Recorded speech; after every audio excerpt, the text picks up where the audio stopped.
처음으로 앞에서 찬양하는 이 싱어의 영성을 악기들이 못 따라간다는 생각을 처음 해봤습니다. 간만에 정말 찬양 들으면서 소름이 끼칠, 정말 소름이 돋았습니다. 너무 감사하고 또 하나님께서 영광 받으셨으리라 믿습니다. 아멘. 어머 옆에 분하고 인사합시다. 잘 오셨습니다. 잘 오셨습니다. 한 번 더 인사합시다. 당신을 위해 좋은 일이 시작되었습니다. 당신을 위해 좋은 일이 시작되었습니다. 아멘. 한번 제목을 따라 읽습니다. 맡겨진 봉사의 직무를 다하라. 맡겨진 봉사의 직무를 다하라. 아멘. 아까 한 절을 더 읽었죠? 빨리 말씀을 듣고 싶어가지고 그렇게 했으리라 믿습니다.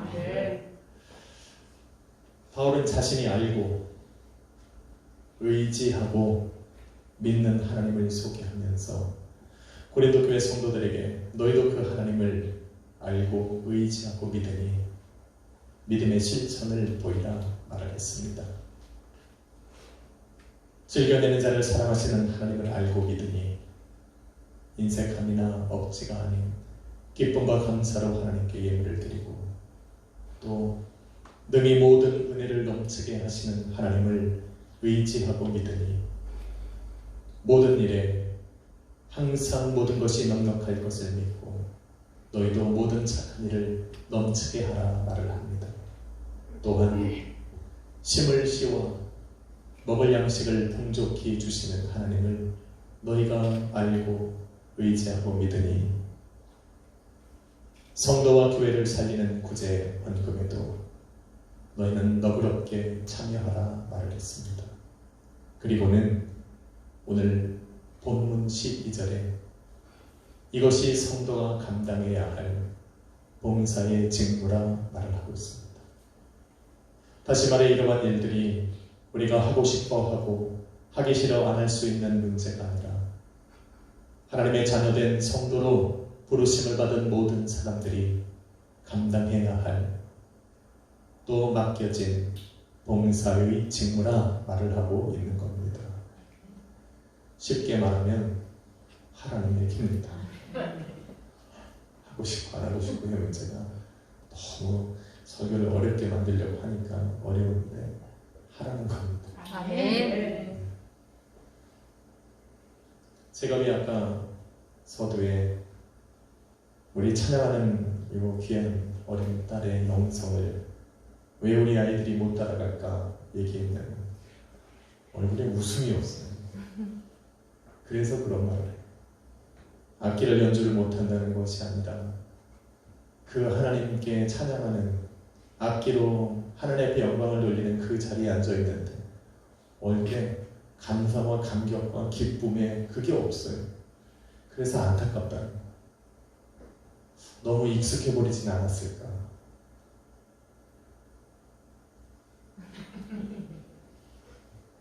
무슨 말인지 알겠어요? 예배자도 마찬가지입니다. 우리가 보통 예배는 하나님께 임재하여 계시는 자리라 말하는데 그 자리에 부르심을 받은 우리가 얼굴에 감격이 없으면 참 마음이 아픕니다. 우리 옆에 바라봅시다. 기쁜지. 이 자리에 못 와서 가슴치고 아파하는 성도들이 참 많습니다. 그리고 보면 여러분들은 참 하나님께 은혜를 받은 분들이면 분명하고 오늘 그 은혜를 많이 받으십시오. 아멘. 사도 바울이 봉사의 직무라 이야기를 했습니다. 여러분 봉사라는 말은 교회 안에서만 들을 수 있는 단어가 아닙니다. 교회 밖 세상에서도 많이 들을 수 있고 흔하게 들을 수 있는 단어가 봉사라는 단어입니다. 흔히들 우리는 봉사라는 단어를 들으면 아무런 값없이 스스로 자원하여 하는 자원봉사의 의미로 생각할 때가 많이 있습니다. 그런데 원래 봉사의 의미는 상대방을 위해 도움이나 또 물질을 아낌없이 주는 것을 통칭해서 봉사라는 단어를 있습니다. 그래서 봉사의 의미를 국어 사전에서 찾아보면 국가나 사회 또는 남을 위하여 자신을 돌보지 않고 힘을 바쳐 애쓰는 것이라 정의합니다. 영어로는 우리가 service라는 단어를 씁니다. service. 동사로는 serve라는 단어를 씁니다. service라고 하는 것은 누군가에게 무엇을 제공하는 것, 이렇게 말합니다. 봉사라는 단어가 가진 공통적인 뜻, 국어사전이나 영어의 뜻이나 공통적인 뜻은 바로 누군가에게 도움이나 물질을 제공하는 것이라는 의미가 포함되어 있는 겁니다. 도움을 준다. 그래서 봉사라는 의미에는 참 많은 의미가 담겨져 있습니다. 심지어 길거리에 가다가 우리가 나라를 위해서 떨어진 휴지 하나를 줍는 것도 큰 차원에서 봉사입니다. 우리가 교회 안에 들어와서 교회를 청소하고 또 성도를 위해서 음식을 만들고 대접하는 것도 다 봉사에 들어갑니다. 또 공급한다, 물건을 공급한다, 필요를 따라 나누어준다 라고 하는 이런 봉사의 의미도 참 넓습니다. 그래서 구체적으로 어떤 물건을 제공하고 또 공급하고 나누어주는가, 우리가 그 구체적인 의미를 알려면 동사인 serve라는 단어를 보면 됩니다. serve라고 하는 단어를 가만히 보면 이렇게 정의합니다. 음식을 제공하고 식사를 차려들고 접대하다 라는 의미가 있습니다. 다시 말해 우리가 물건을 공급하는 데 있어서 가장 기본적으로 우리가 섬기고 봉사하는 것의 기초는 바로 음식을 나눠주고 먹을 양식을 나눠주고 식사의 자리로 초대해서 그를 접대하는 것을 우리는 봉사라는 두 번째 의미로 해석할 수가 있습니다. 본문 12절에 나오는 봉사의 직무에서 이 봉사라고 하는 단어 또한 service, 또 다른 영어 성경에는 ministry라는 단어를 씁니다. 원어의 의미는 같습니다. 원어의 의미는 조금 성경적으로 풀어보면 레이툴기아, 원어로 뭐라고 말합니까? 제사장이 하는 공적인 일. 이 단어가 중요합니다. 제사장이 하는 공적인 일. 하나님 앞에 예배와 기도 사역을 하는 것, 또 물질과 관련된 사역을 하는 것, 이 두 가지입니다. 이게 봉사, 레이툴기아라고 하는 원어가 가진 두 가지의 의미입니다. 그래서 성경은 우리가 드리는 이 예배, 하나님 앞에 나아가서 행하는 모든 구약의 제사나 신약의 예배 같은 것을 다 단어를 봉사의 의미를 가지고 있는 service라는 단어를 쓰는 겁니다. 그러니까 저와 여러분이 하나님 앞에서 행하는 이 예배는 바로 봉사의 의미를 가지고 있는 그 의미를 우리가 드리고 있는 겁니다. 하나님을 향해서 우리가 예배와 기도의 사역을 드리는 것이고, 또 우리가 세상산에서 이 땅에서는 성도와 성도들 간의 음식을 나누고 피로를 나눠주고, 또 식사를 대접하고 함께 교회 안에서 친교를 갖는 것, 이것이 바로 봉사라 이야기를 하고 서비스라고 하는 예배라 말하고 있는 겁니다. 단순히 우리가 하나님 앞에 예배하고 그냥 돌아가는 것이 예배가 아니라는 말입니다.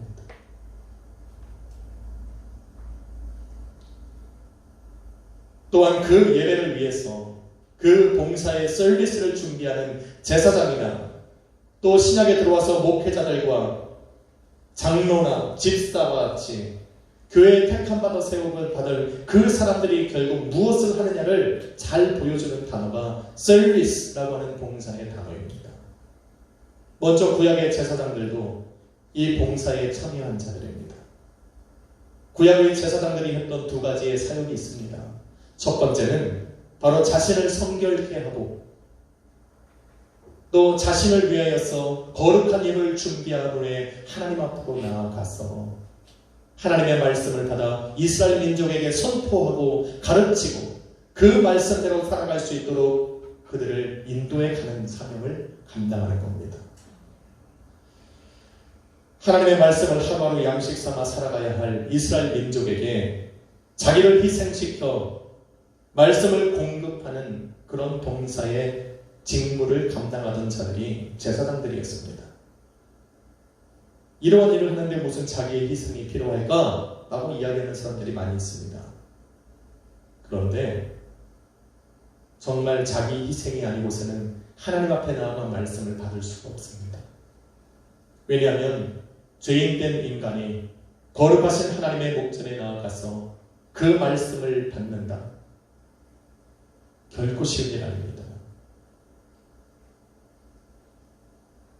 아무리 자기를 스스로 정결하고 성결하다 이야기를 해도 그렇게 하나님 앞에 나아가도 하나님께 인정받지 못하면 그 자리에서 죽임을 당하던 사람들이 바로 제사장들이었습니다.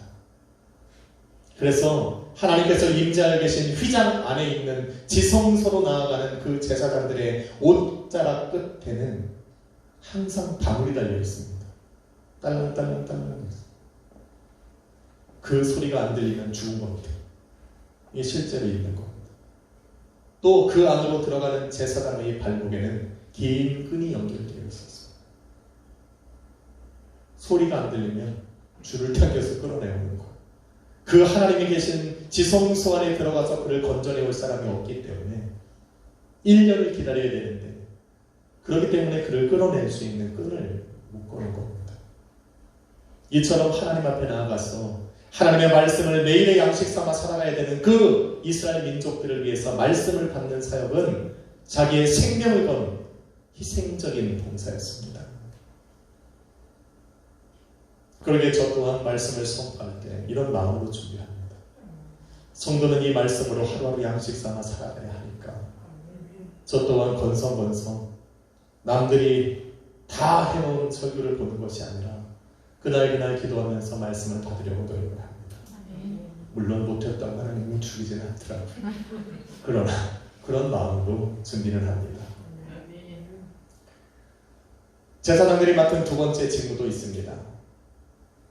이제는 자신을 위해서 하나님께 예물을 드렸다면 두 번째는 성도들이 가지고 온 소나 양이나 또 염소나 비둘기와 같은 이런 가축들을 하나님께서 받으실 수 있는 또 받으실 만한 번제물이 되도록 다듬고 손질해서 하나님 앞에 올려드리는 사역입니다. 이게 무슨 두 번째 봉사이냐 이야기할 수 있겠지만 이것은 바로 두 번째 봉사의 직무가 가진 두 번째 물질과 관련된 직무입니다. 구약에서 제사장들이 하나님 앞에 드리는 번제물들의 모든 제물들은 번제단 위에서 다 소각하여 그 향기를 하나님 앞에 올려드리는 것이 정석이었습니다. 그런데 그런 번제물 중에 화목제라는 것이 있습니다. 화목제는 다른 번제와 다르게 그 앞에 올려진 그 제물의 일부만 소각하여 드리고 일부는 제사장들 몫으로 떼어주고 일부는 그 제물을 드린 그 봉헌자에게 도로 주어서 하나님 앞에서 먹게 하는 겁니다. 다시 말해서 화목제로 드린 그 제물은 하나님과의 화목과 또 성도들 간의 친교를 위해 사용할 수 있도록 제사장들이 음식을 나누어 분배하는 겁니다. 이것이 바로 봉사의 직무가 가진 두 번째 사역이었습니다. 이 일을 제사장들이 감당하고 있었습니다. 그런데 이 제사장들의 직무가 온전히 이루어지지 않아서 하나님께 버림받고 죽임을 당한 제사장들이 한두 명이 아닙니다. 엘리 제사장의 아들들이 그래서 버림받고 죽임을 당한 겁니다. 또 저와 여러분이 잘 아는 사무엘 선지자의 자녀들이 아들들이 이 일을 못해서 죽임을 당한 겁니다. 군대에서도 배식에 실패하면 죽임 당합니다. 조심해야 됩니다. 조금씩 먹는 건 괜찮은데 배식에 실패하면 안 됩니다. 잘 들으십시오. 자, 둘째로 구약에서 제사장들이 이러한 봉사의 직무를 감당했다면 신약에서도 초대교회 안에서 또 사도들과 또 집사들이 이런 구약의 제사장들이 담당했던 봉사의 직무를 분담해서 이루어 나갔다는 것을 볼 수가 있습니다. 여러분 50년이 지나고 예루살렘에 예수 그리스도의 몸된 교회가 세워졌습니다. 처음 예루살렘 교회 이 지역에 예수님의 몸된 교회가 세워졌을 때는 12명의 사도가 제사장의 직무를 그대로 온전히 행해야 했습니다. 그런데 예루살렘 교회가 세워지고 시간이 지나면 지날수록 성도들의 수가 늘어나기 시작한 겁니다. 그러다 보니 12명의 사도만으로는 그 봉사의 직무를 다 감당할 수가 없었던 겁니다. 그래서 사도행전 2장 41절로 47절에 보니 성도의 수가 늘어나고 이들이 날마다 성전에 모여 예배하고 기도하고 성전 밖에서는 그들의 집에 모여 기쁨과 순전한 마음으로 떡을 떼고 음식을 나누고 교제하니 또 하나님을 칭송하니 주님께서 날마다 그 성도의 수를 늘어나게 하셨다 말을 합니다. 감당이 안 되는 겁니다. 저는 우리 약속교회 부흥이 이렇게 되리라 믿습니다. 아멘. 믿으십니까? 아멘. 그런데 그렇게 성도가 늘어나면 늘어날수록 교회가 감당해야 할 일들도 많은 겁니다. 그래서 사도행전 4장 32절로 37절에 보니 은혜 받은 성도들이 자신의 소유를 팔아 그 판값을 사도들의 발 앞에 두기 시작한 겁니다. 왜? 봉사의 직무에는 구제가 들어가니까. 자꾸 갖다 놓는 겁니다. 그러면 사도들은 그것을 가져다가 또 필요한 대로 음식과 물건들을 나눠주기 시작한 겁니다.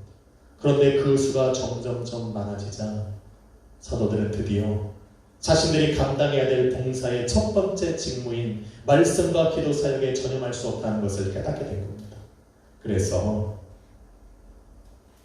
신실한 집사들, 성령과 기도로 충만한 집사들을 세워서 봉사의 두 번째 직무인 물질과 관련된 일, 그 봉사의 직무를 맡겨 일하게 하자 결정을 한 겁니다.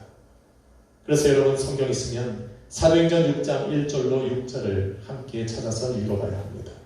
여기 앞에 스크린에 있는데 보이십니까?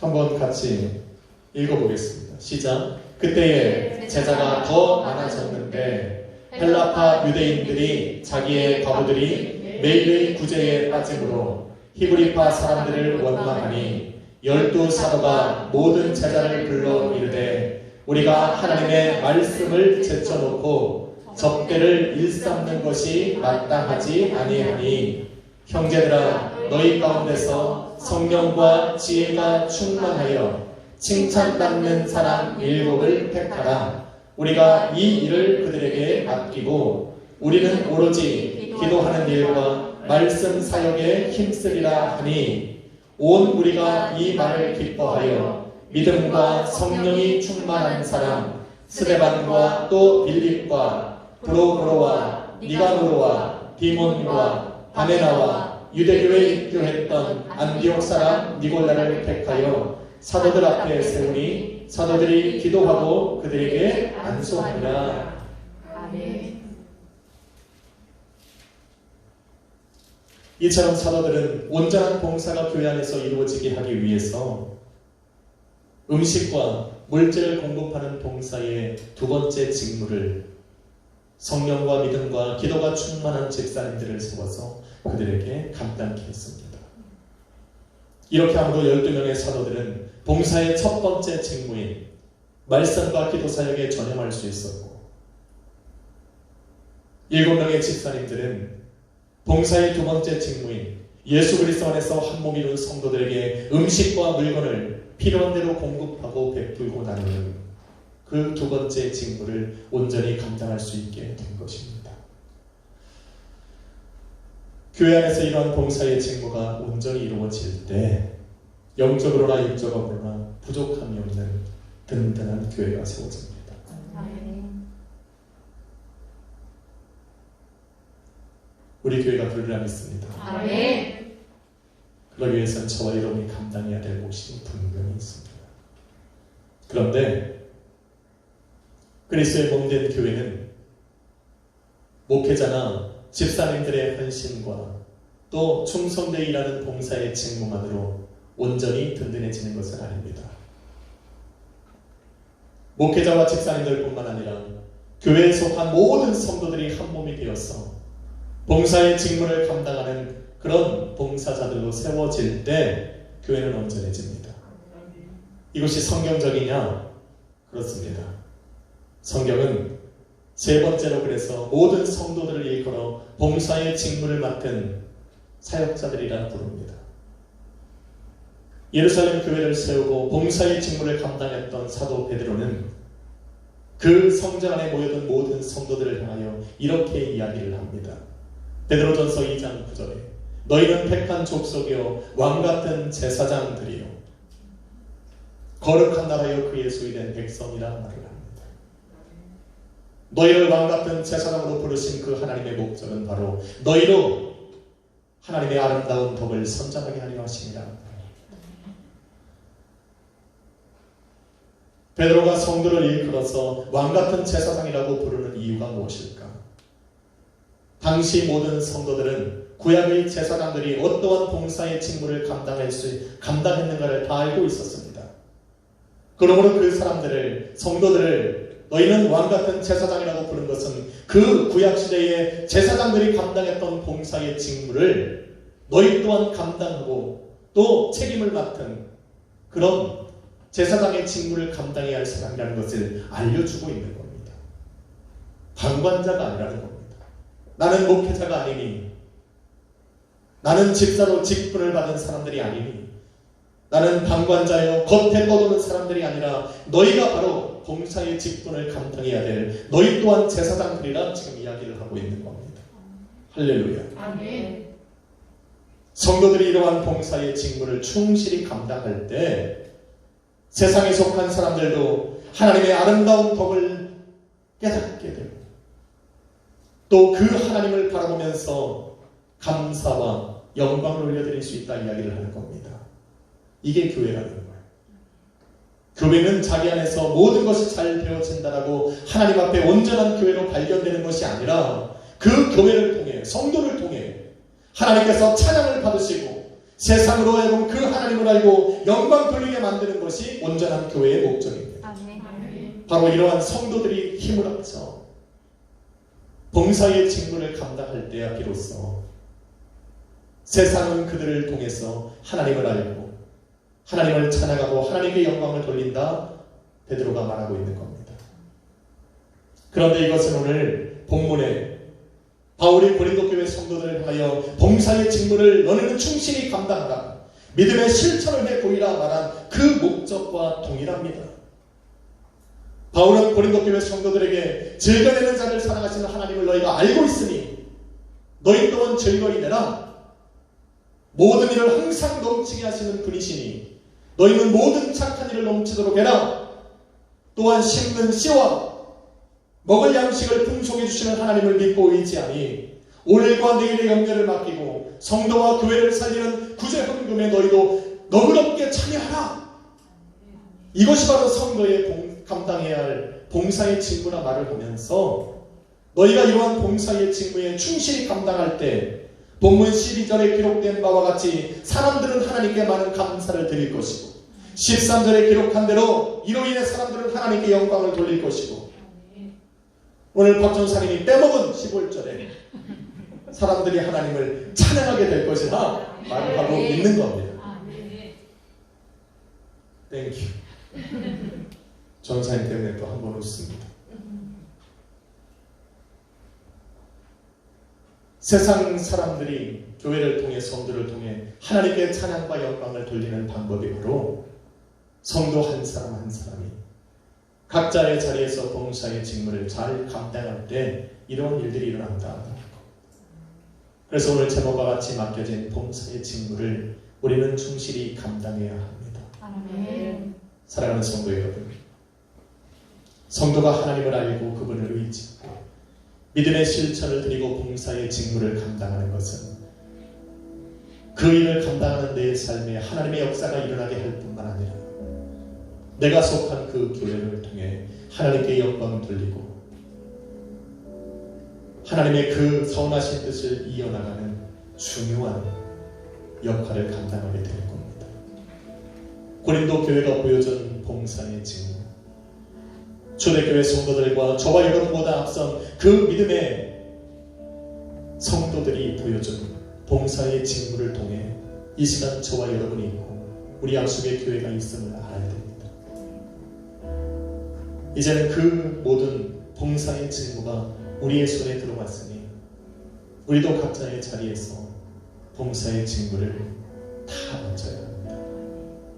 목회자로 세워진 저와 우리 두 분 전도사님은 온 성도가 함께 드릴 수 있는 하나님께서 받으실 만한 신령과 진정한 예배를 준비하여 성도가 살아갈 매일매일의 양식이 되는 진리의 말씀을 온전히 선포하고 성도와 교회를 위한 기도의 사역에 전념하고 하나님을 향한 경배와 찬양을 마음껏 준비하여 드릴 수 있게 만들어야 합니다. 집사로 세워진 우리 직분자분들은 초대교회 집사님들과 같이 교회와 성도들을 구제하고 섬기는 봉사의 직무를 잘 감당해 주어야 합니다. 성전 안에서나 혹은 성전 밖 집에서 기쁨과 온전한 마음으로 성도들과 함께 교제를 나눠야 합니다. 음식을 나누고 그 안에서 하나님을 찬미하는 삶이 이루어져야 합니다. 이것이 집사님들이 맡아야 할 봉사의 직무입니다. 또한 성도로 부르심을 받은 우리 모든 성도들은 베드로의 말과 같이 우리가 이 모든 봉사의 직무를 감당해야 할 제사장이라는 분명한 믿음을 가지고 교회 안에서 이루어지는 이 모든 일들에 적극 참여해야 합니다. 바로 이럴 때 저와 여러분이 한마음과 한뜻으로 우리에게 맡겨진 봉사의 직무를 충실히 감당할 때 우리 약속의 교회를 통해 세상은 하나님을 알게 되고 하나님의 은혜를 접하게 되고 그렇게 함으로 하나님을 찬양하고 하나님께 영광 돌리는 이러한 일들이 일어나게 되는 겁니다. 한 주간 사실은 이러한 일들은 교회가 존재하는 한 우리가 하나님 앞에 서는 날까지 이어져야 되겠어요. 한번 한 주간 시범적으로 해봅시다.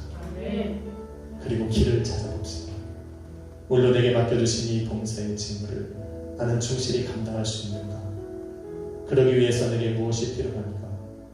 함께 기도하며 그 일을 해나가는 복된 한 주가 되시기를 예수 그리스도의 이름으로 축원합니다. 아멘. 기도하겠습니다. 거룩하신 아버지 하나님 감사합니다. 우리에게 이 복된 봉사의 직무를 감당케 하시는 감사합니다.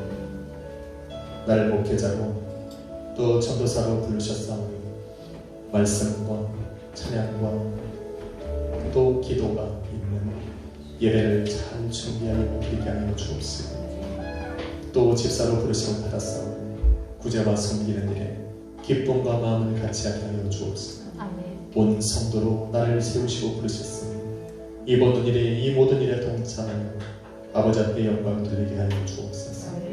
이 모든 것이 하나님의 영광을 위한 것입니다. 이 모든 것이 하나님께 찬양을 올려드리기 위한 겁니다. 오직 하나님만을 바라보고 찬양하며 살아가는 우리 예수 그리스도 안에서 한 형제된 약속의 모든 성도를 되게 하여 주옵소서. 예수님의 이름으로 기도했습니다. 우리 찬양 하나 드립시다. 오늘 수일이가 특성 불렀던 이 찬양 너무 드리고 싶습니다. 함께 합시다.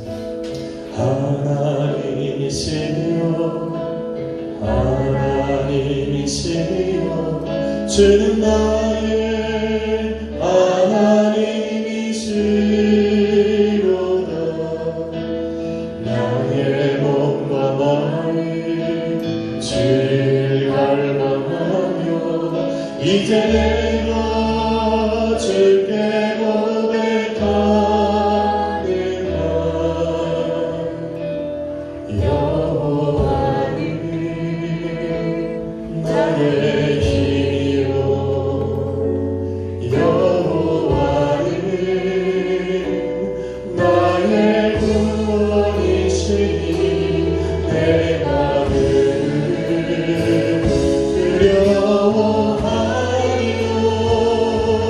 Yeah.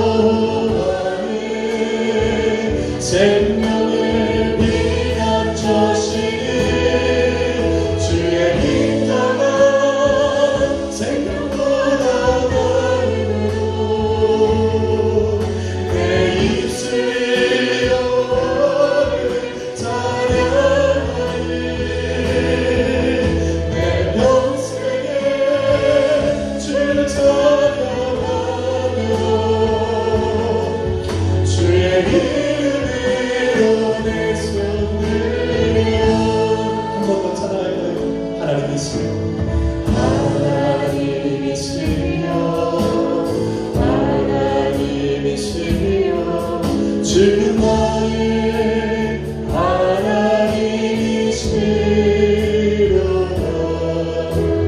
나의 몸과 나의 죄를 닮아가며 이제 내가 주께 고백합니다.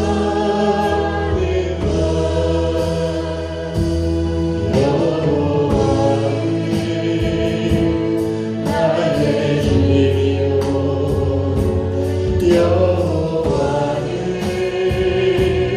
나의 구원이시니 내가 그를 두려워하리요. 여호와는 생명의 피난처시니 주의 인자가 생명보다 나으며 내 입술이 영원히 찬양하리. 내 평생에 주를 찬양하며 주의 이름으로 내서 주의 인자가 생명보다 주의 인자가 생명보다 나으며 내 입술